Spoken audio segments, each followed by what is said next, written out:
Welcome to the Three Martini Lunch. Grab a stool next to Greg Columbus of Radio America and Jim Garrity of National Review. Three Martinis coming up. We trust you had a wonderful Thanksgiving, spending time with your family and whatever else you traditionally do on that very special day of the year. Welcome to our special edition here, the Black Friday edition of the Three Martini Lunch, as we explained earlier in the week. The Wednesday edition on what we're politically thankful for, and today's edition on our Black Friday gifts for political figures are not only a tradition, which we love to do, but it's also because we're on the road with our families as well. And so, Jim, I hope you had a good Thanksgiving. And now it's time to explain our choices, and we have not collaborated on this at all. So we're each going to have three ideas here. We'll see if there's any overlap of political gifts that political figures could use here heading into the holidays and Christmas time 2023. So where do you start on your list? Well, Greg, as I look over my list, I'm realizing my gifts were not particularly extravagant this year. I'm going to attribute that to the the continuing high prices. I know the Biden administration would let us know that year over year inflation is swell. But when you're having, modest year over year inflation, after 2 years of really high inflation, prices are still pretty high. So I had to, tighten my belt. I had to be a little more careful. My first gift, Greg, is an abacus. Now, it's not a computer. It's not a fancy new MacBook Pro or anything like that. But it was the only gift that I really could give that's going to be available to Sam Bankman-Fried in jail. Because they don't want him touching computers. I assume their fear he'd commit further crimes. But I felt like it's not just that I feel bad for him because he's going to jail for a long time. I kind of appreciate Sam Bankman-Fried, and I'm sure I can hear listeners saying, well, he was this giant financier for the Democrats. He was throwing money around like it was water. I don't know about you, Greg, but seeing the quick collapse of Sam Bankman-Fried, his cryptocurrency trading platform and his cryptocurrency trading company, and on top of that, just the sheer sudden collapse in the, I guess it's called NFTs, the non-fungible token market. Greg, I don't know about you, but I felt really smart because I never understood what any of that stuff was, and I didn't invest in it. So I never lost any money when all those things crashed. So whenever you'd hear the descriptions of this, well, you put your money, you buy Coca-Cola stock. Okay, you see Coca-Cola in the store. People buy Coca-Cola. That's how they make their money. Apple, people buy computers and iPhones. And okay, well, that's how they make their money. With non-fungible tokens, it's a thing that you can't hold, but it's out there. Trust us. It exists. It's real. And you're like, okay, but why would I want to spend real money onto that? And like, oh no, well, because someday somebody else is going to spend more money for that. Are they? It turns out in many cases they were not. I wouldn't pretend to know enough about cryptocurrency. I would just tell people, don't invest in things you don't understand. Don't invest in things. If somebody else is telling you, this is a great idea, be wary, hold on to your wallet. If it doesn't make sense to you, there's probably a good reason why. So Sam Bankman-Fried, you kind of did all of us a favor by letting us know that something that seems too good to be true often really is too good to be true. And, I understand he's going to return the present, and I think he's getting me a license plate. Could be. Yes. Curiously, they dropped a lot of the charges involving political financing, as I recall, but he's guilty on a whole bunch of other stuff. And sentencing is still to come, but chances are he's going to be spending quite a bit of time in prison after defrauding so many investors. And so I guess the Democrats are also going to have to find another cash cow to bankroll their campaign this time around. Jim, my philosophy this year, not only being fairly economical, sometimes you get people gifts that they want, and sometimes you get people gifts that they need, right? I mean, everybody wants the shiny new toy, but sometimes you just need a new belt or something, right? So that's kind of my theme this year. And I'm going to start with Vice President Kamala Harris. There's all sorts of talk from David Axelrod and Bill Kristol and others who generally support Joe Biden that he probably shouldn't run again. He's now 81 years old. He had his birthday earlier this week. Will be close to 82 and be close to 86 if he were to be reelected by the end of those 4 years. And so the polling is horrendous on people's confidence in Biden to have the mental cognition and the physical strength to do the job for another really 5 years here. Whenever the conversation turns to maybe it shouldn't be Joe Biden, you hear about Gavin Newsom, you hear about J.B. Pritzker, Gretchen Whitmer, and other people who are the next generation. What you don't hear is anybody talking about Kamala Harris, and there are very good reasons for that. And so, Jim, it's got to be disappointing for her to not be part of any buzz whatsoever about being part of the 2024 campaign. Not only right now as we get closer to actual voting, but at no point in the 2024 cycle leading up to it. And so I'm going to have a very nicely stitched, cross-stitched perhaps, Venn diagram, because she loves Venn diagrams. Mm-hmm. And on one side, it's going to be even more unpopular than Biden. On the other side, it's going to be bad at your job. And on the top, it's going to say media has no interest in pushing you as a candidate. And in the middle, it all intersects as the only way you're ever going to be president is if Biden can't finish the job.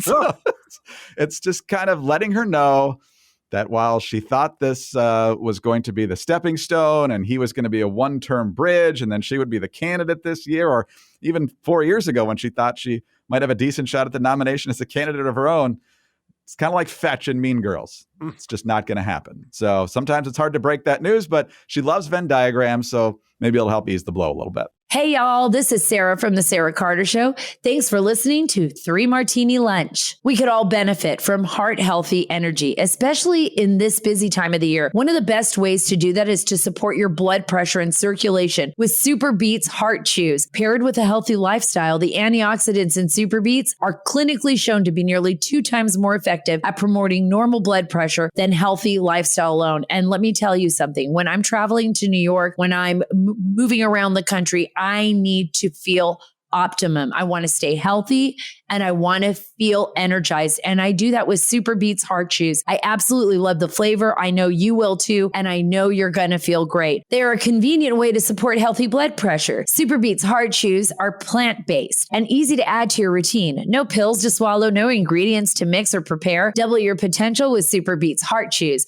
Get a free 30-day supply of Super Beets Heart Chews and a free full-size bag of turmeric chews valued at $25 by going to americalovesbeets.com. Get this exclusive offer only at americalovesbeets.com. That's americalovesbeets.com.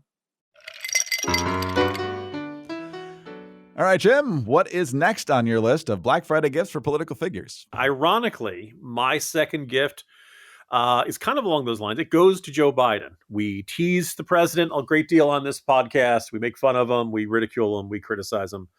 But, you know, look, he just turned 81. You kind of sympathize with the guy. He's gotten what he's wanted his whole life, really far too late in life for him to fully fulfill the role, and I think probably to enjoy it. And he's getting up there in years. I was trying to think, like, what do senior citizens really like? What do they really enjoy? I suspect in 2024, we're going to get a version of the basement campaign that you got in 2020. I don't think you'll see Joe Biden barnstorming the country. I don't think you'll see him out there holding a lot of rallies and stuff. So I started thinking about when have we seen great gifts for seniors? And Greg, I came along with the clapper. Why should Biden get out of bed to turn off the lights? Just go clap on, clap off, clap on, clap off, the clapper. And the only, I'm going to put a little note with it. I'm going to say, Mr. President, whatever you do, don't attach it to the button. One round of applause and we start World War III. Yes, yeah, you got to be careful about that. There was an old, was it a Genesis video with kind of puppets? Yes. And Reagan had the nurse button next to the nuke button. But that was back when a president in his late 60s was old. Oh, my goodness. Reagan, 69, the crazy old guy. All right. Well, I'm going to move away from Washington, although I'll be back for my third one.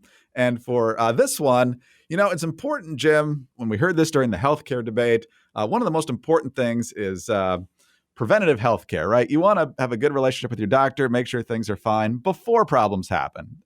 Helps life go better that way. Well, I would like to arrange for and pay for, in theory, of course, medical appointments with orthopedists, particularly back specialists, for college administrators all across this country as they deal with insane, hateful, in some cases, violent protests related to Israel and Hamas. But, in past, it's been other things. They've been part of the BLM riots. They don't like any traditional values on campus. They don't like capitalism, what have you. And every time they make demands of administrators, the administrators almost always cave in. So I want to create these appointments so these administrators can go into these orthopedists to, first of all, find out if they even have a spine. And then secondly, if they do, figure out ways to strengthen it so the insanity doesn't gobble up all these parents' money and also the tax dollars for all these public schools as well. So it's healthy, it's good for society, and it might even talk a little bit of sense, if it's even possible, to some of these radicals on campus. You know, Greg, one of the themes of this podcast is how often you and I, we really do turn the other cheek and think the best of those we disagree with. We're always trying to come up with new ways to give them, to kind of improve their lives. And I just think it's very kind of you to take that approach. So. All right, Jim, on to our fantastic sponsor for the day, and that is 4 Patriots, makers of many fine products, including the best-selling survival food kits. Look, you don't know when the power is going out. You don't know when you might get snowed in by a blizzard coming up this winter. It's good to have some meals on hand in case you can't get out of the house or it's just hard to do that. So the best-selling survival food kits from 4 Patriots, they taste delicious. They can stay in storage for 25 years if you store them properly. It's not some cheap type of meal. They come with real meat and vegetables. They're perfect for taking on camping trips or picnics, so it doesn't have to be some sort of stressful situation. It's good in an emergency, though. If your power's out, all you got to do is boil water over a fire, simmer, and serve, and you can enjoy hot meals and stay safe until order is restored. So visit 4patriots.com/martini to see this week's discounts and deals before they are gone and get free shipping on orders over $97. Save more and get peace of mind now by going to the number 4patriots.com/martini. One more time, that's 4patriots.com/martini. All right, Jim, let's move on to our third and final gift now. What do you have in store? So I kind of like this when I turned away from the world of politics. A lot of people probably figured that this was the kind of selection that had been on my mind all year long. As you're listening to this, dear listeners, right now, barring something terribly dramatic happening, I am either on my way or at the New York Jets-Miami Dolphins game that's being played on Black Friday. I'm there with my dad, with my kids, and my brother, and we may or may not be having a good time. We're probably not having a good time. The Jets have been a giant disappointment this year, and a large reason is for Aaron Rodgers being injured. Yet for the last few weeks, he's been out walking around without a limp. He's been throwing the ball around. There was a lot of talk that he's, thinking he wants to come back this season and make one of the most phenomenal comebacks from a torn Achilles tendon than anybody's ever seen. I think in light of how badly the Jets have played, it's not worth any long-term risk. So I'm actually getting Aaron Rodgers a giant roll of bubble wrap. And I want to wrap him in it. And I want him to stay in it until next year. Don't bother Aaron. Do not risk additional injury for a team this lousy. The offensive line is going to get you killed. People are dropping passes. There's just no point in it. You could have done something phenomenal. All the team had to do is just stay competitive in the playoff race. But that was too much to ask. Also, it's far too much to ask them to score more than 1 touchdown a game, apparently. So in my deep disappointment, I'm thinking about long-term investments, kind of in the way that Sam Bankman-Fried did not. And I'm actually just going to say, let's protect Aaron Rodgers, wrap them all up, and we'll, if he wants to have fun on the inside, he can pop the bubbles. Everybody seems to enjoy that. But just keep him protected for next year. And let's try it all over again. That is excellent. I'm glad you went with bubble wrap instead of whatever psychedelics he might want, because first of all, he can afford those, although he can probably afford the bubble wrap too. But I love the fact that you pointed out that no matter what age you are, popping the bubbles in the bubble wrap are it's just a joy. It's just one of those simple joys of life. Mine is, as I said, back to Washington, going up on Capitol Hill. Jim, House Republicans have been a little tense the last couple of months, ever since the big fight over spending in early October. Kevin McCarthy gets bounced. Then we had 2 to 3 weeks of no speaker. And then finally it's Mike Johnson. And then there's stress over Mike Johnson, punting the funding debate till January and so forth. And so, Jim, I feel like I'm not a big fan of these team building exercise, but I feel like they need to get out and just spend some time with each other, maybe at paintball, and as long as they don't actually, try to hit each other with the butt of the rifles and things like that. But maybe some, I'd go with the team building exercise, like making people fall back and trusting the other person's going to catch you. But I think that would go horribly wrong. So maybe just an outing to paintball or some other thing that just gets them off of Capitol Hill and gets them on the same page. and hopefully to help reduce our spending. So I don't know exactly what the right team building exercise is. I feel like they need something, given their very narrow majority, to help bond them and get them on the same page for 2024. Greg, I got to warn you, I understand they actually tried something like this, and during the fall trust exercise in which you're supposed to fall back, they all let each other fall. It was really they're going to need that chiropractor that was your other gift there. Well, maybe we get Speaker Johnson, some body armor, because he's you're going to need it from all the slings and arrows. Something that are in the back. Yes, metaphorical, of course. I don't think there's going to be any physical Nobody in the violence, GOP ever stabs from the front anymore. In any event, Jim, have fun at the game. I will see you. We'll be back to our normal business here on Monday on the 3 Martini Lunch. And for those of you who are traveling, do travel safely. Thank you for making time for us on your Thanksgiving vacation. And we look forward to talking to you soon. So, Jim, see you Monday. See you Monday, Greg. Jim Garrity, National Review. I'm Greg Corombos of Radio America. Thanks for being with us today. Do subscribe to the podcast if you don't already, and tell some friends about us as well. Thanks also for your 5-star ratings and your kind reviews. Please keep those coming. Also, get us on your home devices. All you have to say is play 3 Martini Lunch podcast. Follow us both on X. He's at Jim Garrity. I'm at Dateline_DC. Have a terrific weekend and join us again on Monday for the next 3 Martini Lunch.